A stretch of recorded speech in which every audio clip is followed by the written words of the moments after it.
सब लोग अच्छे होंगे। तो आज के इस वीडियो में हम पढ़ने वाले हैं FATF के बारे में, जो कि हमें पता है बहुत ही इंपॉर्टेंट टॉपिक है। हर एक एग्जाम में पूछा जाता है, चाहे आप रेलवे की बात करो, SSC की बात करो, बैंकिंग की बात करो, कई बार तो यूनिवर्सिटी के जो एंट्रेंस एग्जाम होते हैं वहाँ पर भी इससे जुड़े क्वेश्चन पूछे जाते हैं।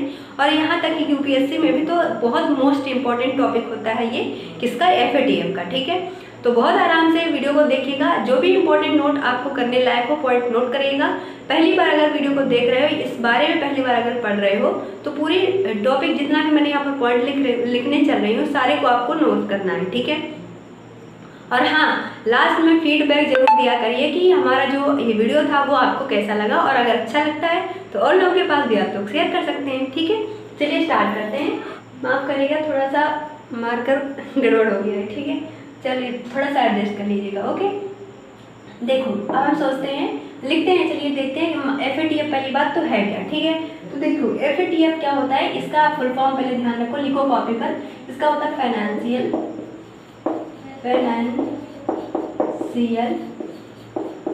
Action task, financial action, sorry आपको दिख नहीं रहा है, यहाँ पर नीचे लिखती हूँ। ठीक है, अब दिख रहा है, हाँ अब दिख रहा है, फाइनेंशियल एक्शन टास्क फोर्स। ठीक है, इसका फुल फॉर्म क्या होता है, फाइनेंशियल एक्शन टास्क फोर्स। इसका काम क्या होता है, पहली बात तो हमें जो भी संस्था अगर हम पढ़ रहे हैं तो उसके बारे में हमें बेसिक चीज़ें पढ़नी होती है कि पहली बात तो ये है क्या। अगर हम उसका डायरेक्ट क्वेश्चन के एग्जाम किस तरीके से जो क्वेश्चन आते हैं वो एग्जाम में किस तरीके से पूछे जाते हैं वो हम अगर पढ़ रहे हैं तो थोड़ा सा हमें कम समझ में आता है ना। मुझे कहीं ना कहीं लगता है कि आपका जो बेसिक पॉइंट है, स्ट्रक्चर है, वो थोड़ा सा वीक होता है। तो इसलिए पहले सारी डिटेल पढ़ो, डिटेल पढ़ने के बाद क्वेश्चन कहाँ से पूछे जाते हैं वो आसानी से आप कर ले जाओगे। और कई बार तो कुछ बच्चे ऐसे भी होते हैं जो एक बार पूरा टॉपिक डिटेल से पढ़ लेते हैं तो क्वेश्चन खुद ही बना लेते हैं, और एग्जाम में कई बार क्वेश्चन वो आते भी हैं। ठीक है, तो ध्यान रखो कि FATF का फुल फॉर्म क्या होता है, फाइनेंशियल एक्शन टास्क फोर्स। मैं यहाँ पर आपको फुल फॉर्म क्यों बता रहा हूँ, कई बार क्या होता है कि जैसे मान लीजिए हमें दे दिया गया FATF, तो इसमें कई के जो इसमें लेटर होते हैं ना, जैसे मान लो लिखा हुआ T, तो कई बार एग्जाम में पूछा था कि जो FATF में जो T लिखा हुआ है इसका फुल फॉर्म क्या है, तो आपको ऑप्शन दिए जाते हैं। तो इस तरीके से आपको इसलिए फुल फॉर्म याद रखना जरूरी है। ठीक है, अब जो FATF है इसको कब बनाया गया था, तो जुलाई 1989 में इसको बनाया गया था। और क्वेश्चन और इंटरव्यू में भी कई बार पूछा गया कि जो FATF संस्था है किसने इसको बनाया था। ठीक है, तो याद रखिएगा कि जो G7 कंट्रीज थी, यानी कि जो G7 देश हैं, उनके द्वारा FATF का निर्माण किया गया था। ठीक है, ओके। अब जो FATF है इसकी दो लिस्ट होती है, इसकी क्या होती है, दो लिस्ट होती है। मार्कर थोड़ा सा पतला चला, प्लीज आप लोग एडजस्ट कर लीजिएगा, मार्कर थोड़ा सा खराब हो गया है। लिस्ट क्या होती है, दो लिस्ट होती है, एक होता है ग्रे लिस्ट, एक होता है ब्लैक लिस्ट। ठीक है, अब जो ग्रे लिस्ट होता है इसमें जो है कंट्रीज आपसे कई बार पूछी जाती हैं कि ऑप्शन दिए जाते हैं, बोला जाता है कि आप बताइए कि इनमें से कौन से ऐसी कंट्रीज हैं जो कि FATF की ग्रे लिस्ट में आती हैं। तो यहाँ पर ध्यान रखिएगा कि जो पहले नंबर पर है पाकिस्तान, कई बार पाकिस्तान से जनरली क्वेश्चन बनता है, तो पाकिस्तान इसकी ग्रे लिस्ट में आता है। और उसके बाद फिलीपींस भी इसकी क्या आता है, ग्रे लिस्ट में आता है। ठीक, दोनों देशों का नाम याद रखना है, और भी देश है लेकिन इन दोनों का नाम ज़्यादा याद रखना है आपको। ठीक है, ब्लैक लिस्ट में कौन से देश आते हैं, इसमें आता है ईरान। ठीक है, ईरान के बाद कौन सा कंट्री आता है, इसमें आता है नॉर्थ कोरिया। दो ही कंट्रीज है इसमें, नॉर्थ कोरिया। ठीक है, दो देश इसमें आते हैं, नॉर्थ कोरिया। आप थोड़ा सा आज एडजस्ट कर लो, मैं कल ही दूसरा मार्कर मंगाऊंगी। ठीक है, तो इसमें दो लिस्ट होता है, ग्रे ब्लैक। ग्रे लिस्ट में दो कंट्रीज आती हैं, दो नहीं और ज़्यादा है, लेकिन हमें इंपॉर्टेंट का नाम याद रखना है, पाकिस्तान और फिलीपींस। ब्लैक लिस्ट में ईरान और नॉर्थ कोरिया आते हैं।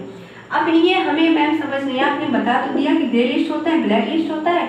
ग्रे लिस्ट में ये देश आते हैं, ब्लैक लिस्ट में ये देश आते हैं, लेकिन ये ग्रे लिस्ट और ब्लैक लिस्ट है क्या, हमें तो यही नहीं पता चला अभी तक। देखो कुछ नहीं है, क्या होता है कि बहुत सारी जो कंट्रीज होती हैं वो टेररिज्म यानी कि जो आतंकवाद है उसको बढ़ावा देती हैं, गलत तरीके से पैसे को इंपोर्ट और एक्सपोर्ट करती हैं। आपने अभी देखा होगा जो ब्लैक मनीज होती हैं, कई बार इंटरनेशनल मार्केट में इनका जो है फ्लो चलता रहता है, सप्लाई होती है। तो इन सभी चीज़ों को कंट्रोल करने के लिए ये संस्था बनाई गई थी FATF, जिसका फुल फॉर्म है फाइनेंशियल एक्शन टास्क फोर्स।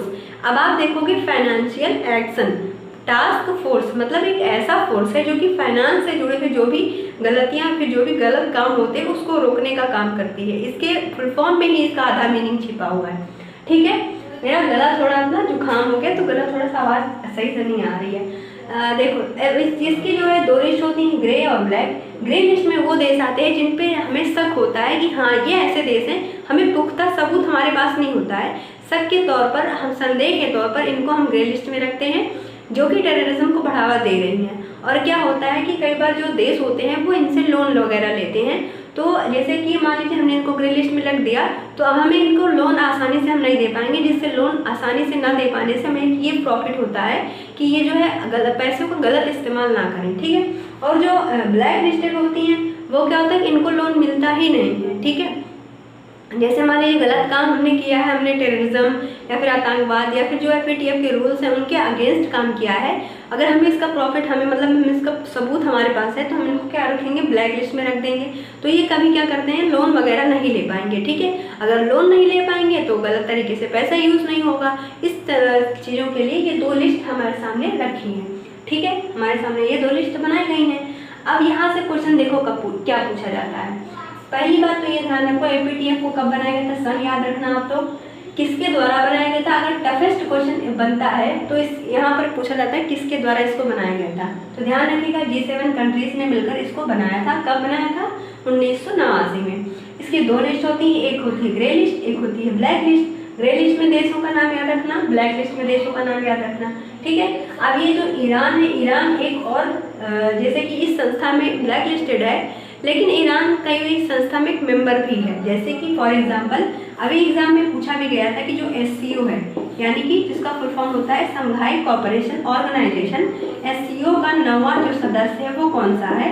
ये अभी नया मेंबर जुड़ा है किसमें, SCO में। शंघाई कोऑपरेशन ऑर्गेनाइजेशन जो बनाई गई, जिसको चाइना ने बनाया था और जिसका जो हेडक्वार्टर है वो कहाँ पर है, बीजिंग में स्थित है। तो इसका नवा मेंबर कौन बना है, ईरान बना है। ठीक है, तो ईरान का नाम याद रखिएगा। और ईरान में ही एक जगह है जिसको हम कहते हैं रामसर। आपने कई बार न्यूज़ में पढ़ा होगा कि वेटलैंड है रामसर साइट में। अभी देखिए अभी न्यूज़ है कि 11 रामसर साइट फिर से ऐड की गई है रामसर लिस्ट के अंदर। तो इसमें रामसर नामक की जगह आपसे पूछी गई कहाँ पर है, तो ईरान में है, जो कि क्या कैस्पियन सी जो आप देखते हो कैस्पियन सी के साउथ में स्थित है।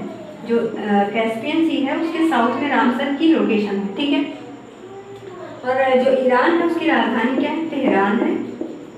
और जो तेहरान है इसकी सीमा कैस्पियन सी के साथ लगती है।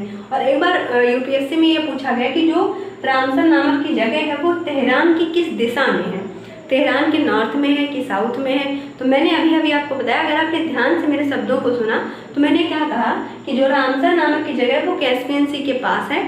ये तो मैंने कहा नहीं, मैंने कहा कैस्पियन सी के नीचे है। अगर मैंने यहाँ पर दूसरा स्टेटमेंट बोला है कि तेहरान जो है वो कैस्पियन सी के साथ अपनी सीमा को साझा करता है, इसका मतलब क्या हो गया, अगर सीमा साझा कर रहा है कौन, तेहरान, और मैंने बोला कैस्पियन सी के साउथ में है कौन, जो रामसर है, तो इसका मतलब क्या है, तेहरान के साउथ में क्या है, रामसर स्थित है।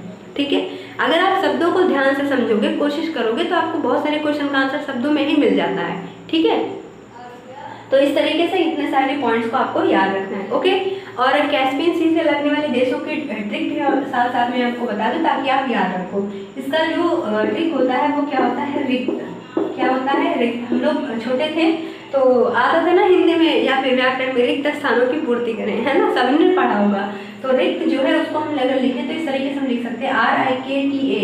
तो R से रसिया है, I से ईरान है, K से कजाकिस्तान है, T से तुर्कमेनिस्तान है और A से क्या है, अजरबैजान है। तो ये 5 देश हैं जो कैस्पियन सी के साथ अपनी सीमा को साझा करते हैं। और ये क्वेश्चन आपसे पूछा भी जाता है, हमेशा के लिए ये ट्रिक आप लोग याद रख लीजिए, क्योंकि कोई पता नहीं है कि किस एग्जाम में ये पूछ लिया जाए। ठीक है, तो याद रखिएगा ऐसी चीज़ों को। और हमें यहाँ भारत में अभी तक रामसर साइट कितनी हो चुकी हैं, 75 रामसर साइट हो चुकी हैं। और आज ही जो है, आज तो मंडे है, तो मंडे कल संडे था, तो कल संडे को 11 साइट और जोड़ी गई हैं। 64 थी, पहले 54 थी, फिर 10 जोड़ी गई, 64 हो गया, फिर से 11 जोड़ दी गई है, तो अब टोटल हो गया 75। ठीक है, तो वीडियो कैसी लगी कमेंट बॉक्स में जरूर बताइएगा। और मुझे लगता है इस छोटी सी वीडियो के अंदर मैंने बहुत सारी इन्फॉर्मेशन आप तक पहुँचाई है। अगर ऐसा है तो वीडियो को शेयर कर दीजिएगा। ठीक है, अगर चैनल पर पहली बार आए हैं तो चैनल को जरूर से सब्सक्राइब करिएगा। ठीक, और मेरी इस आवाज़ के लिए मुझे थोड़ा सा माफ़ कर दीजिएगा। ठीक है, और इस मार्कर के लिए भी। चलिए मिलते हैं अगले लेक्चर में, तब तक के लिए थैंक यू।